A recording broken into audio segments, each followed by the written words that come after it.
उत्तर प्रदेश के लखीमपुर खीरी जाते समय उत्तर प्रदेश की पुलिस ने कांग्रेस महासचिव प्रियंका गांधी को हिरासत में ले लिया था। इसके बाद प्रियंका को सीतापुर के गेस्ट हाउस में रखा गया है। गेस्ट हाउस से प्रियंका गांधी का एक वीडियो सामने आया, जिसमें वे कमरे में झाड़ू लगाती हुई नजर आ रही है। कांग्रेस का कहना है कि झाड़ू लगाकर प्रियंका उन्हें हिरासत में ले जाने का विरोध कर रही है। कांग्रेस ने प्रियंका के झाड़ू लगाने का वीडियो ट्वीट करते हुए लिखा, ये अनशन है अन्नदाता के अधिकार के लिए, संवैधानिक अधिकारों की रक्षा के लिए। भाजपाई हुकूमत हमारे लोकतांत्रिक और संवैधानिक अधिकारों को नहीं कुचल सकती। गांधी जी के पथ पर चलते हुए अधिकारियों की लड़ाई जारी रहेगी।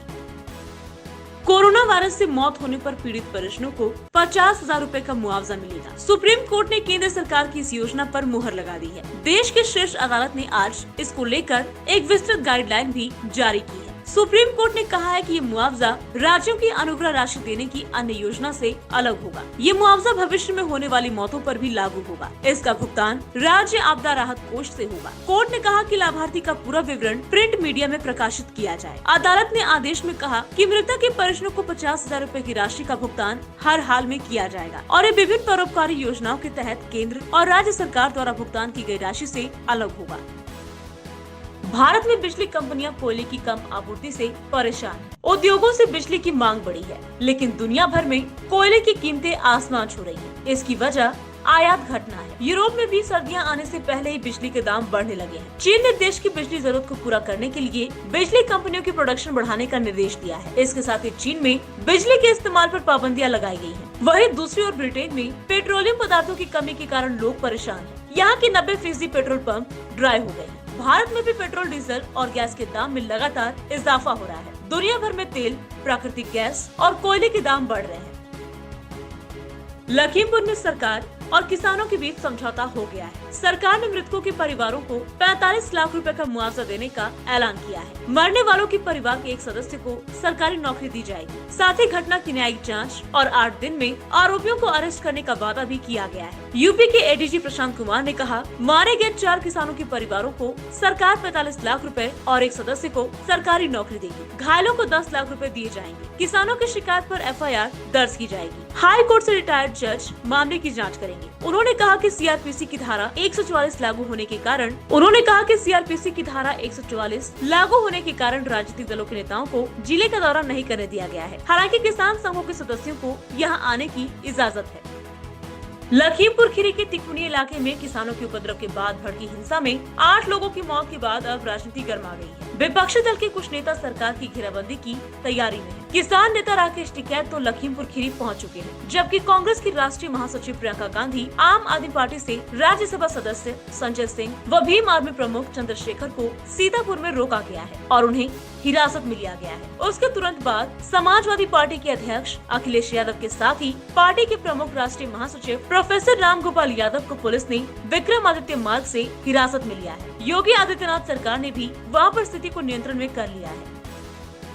केंद्रीय मंत्री और विभाजित लोक जनशक्ति पार्टी के राष्ट्रीय अध्यक्ष पशुपति कुमार पारस ने चुनाव आयोग के आदेश को सही बताया है। बिहार में होने वाले विधानसभा उपचुनाव की वजह से आयोग ने पार्टी के नाम और उसके सिंबल के इस्तेमाल पर रोक लगाई है। चिराग पासवान कुरेश्वर स्थान और तारापुर में उम्मीदवार उतारने की तैयारी में थे। इस वजह से आयोग के समक्ष एक अपील की गई थी। शनिवार को जो आदेश आया है उस पर चिराग ने आपत्ति जताई है। उनके राष्ट्रीय प्रवक्ता AK वाजपेयी ने दिल्ली में जो बयान दिया है उसका मैं खंडन करता हूँ। आयोग ने पूरी तरह से सही फैसला लिया है। महाराष्ट्र के पूर्व मुख्यमंत्री देवेंद्र फडणवीस ने नांदेड़ के चिवली और फुलवल गांव का दौरा करने के बाद पत्रकारों से बात करते हुए कहा कि उनकी सरकार ने बारिश और बाढ़ से प्रभावित किसानों को हर जिले में 500 करोड़ रुपए की बीमा सहायता दी थी, जबकि आज स्थिति ऐसी है कि किसानों को ऐसा लग रहा है कि उनके पास कुछ नहीं है। बारिश ने जमीन को बहा दिया और फसलों को नष्ट कर दिया है। फडणवीस ने कहा, पहले हम प्रति जिले 400 से 500 करोड़ रुपए का फसल बीमा देते थे, लेकिन अब स्थिति ऐसी है कि किसानों की सूद लेने वाला अब कोई नहीं बचा है। नुकसान आकलन सर्वेक्षण पूरा नहीं हुआ है, बीमा के माध्यम से कोई मदद नहीं मिल रही है और बिजली कनेक्शन अभी भी नहीं है। रक्षा मंत्री राजनाथ सिंह ने आज वैश्विक सुरक्षा चिंताओं, सीमा विवादों और समुद्री मामलों के महत्व पर बयान दिया। उन्होंने कहा कि न केवल नई बल्कि स्वदेशी प्रौद्योगिकियां भी समय की मांग है। हम उन्नत और स्वदेशी प्रौद्योगिकियों की दिशा में काम कर रहे हैं, क्योंकि इन प्रौद्योगिकी वाले देश दुनिया में अपना प्रभुत्व बनाना है। इससे हमारे समग्र विकास में भी मदद मिलेगी। दिल्ली में आज डेयर टू ड्रीम पुरस्कार विजेताओं और DRDO के युवा वैज्ञानिकों के अभिनंदन कार्यक्रम के संबोधन में रक्षा मंत्री ने ये बयान दिया। राजनाथ सिंह ने कहा कि देश अपने सैन्य आधुनिकीकरण पर ध्यान केंद्रित कर रहा है। यही वजह है कि सैन्य उपकरणों की मांग बढ़ रही है। इसके साथ ही राजनाथ सिंह ने कहा कि आज ट्रेड, इकोनॉमी, संचार यानी हर क्षेत्र में बदलाव देखा जा रहा है। इनसे दुनिया का कोई कोना अछूता रह जाए, मैं समझता हूँ कि वो संभव नहीं है। दुनिया भर में हो रहे ये बदलाव राष्ट्रों की सुरक्षा को भी उतनी ही बढ़ा रही है। हिमाचल प्रदेश के नादौन क्षेत्र के all India river rafting marathon series का आगाज हो गया। 5 दिनों तक चलने वाले इस सीरीज का आयोजन हिमाचल प्रदेश पर्यटन विभाग, द इंडियन राफ्टिंग फाउंडेशन और जिला प्रशासन को मिलाकर करवाया जा रहा है। 4 से 8 अक्टूबर तक ये प्रतियोगिता चलेगी। वन, खेल एवं युवा सेवाएं मंत्री राकेश पठानिया ने सोमवार को नादौन के निकट व्यास नदी के किनारे इस सीरीज का उद्घाटन किया। उपायुक्त देव श्वेता वनिक ने बताया कि पहली बार आयोजित की जा रही मैराथन सीरीज में देश भर की महिलाएं और पुरुषों की 28 टीमें भाग ले रही है। उपायुक्त ने बताया कि मैराथन सीरीज के दौरान नादौन पत्तन से देहरा तक लगभग 10 किलोमीटर के रूट पर राफ्टिंग की जाएगी। नादौन को इस तरह की प्रतिष्ठित एवं अंतर्राष्ट्रीय मान्यता प्राप्त प्रतियोगिता की मेजबानी का अवसर मिलना हमीरपुर जिला ही नहीं बल्कि पूरे हिमाचल के लिए गौरव की बात है। इस प्रतियोगिता के माध्यम से नादौन में साहसिक खेलों और पर्यटन को बढ़ावा मिलेगा।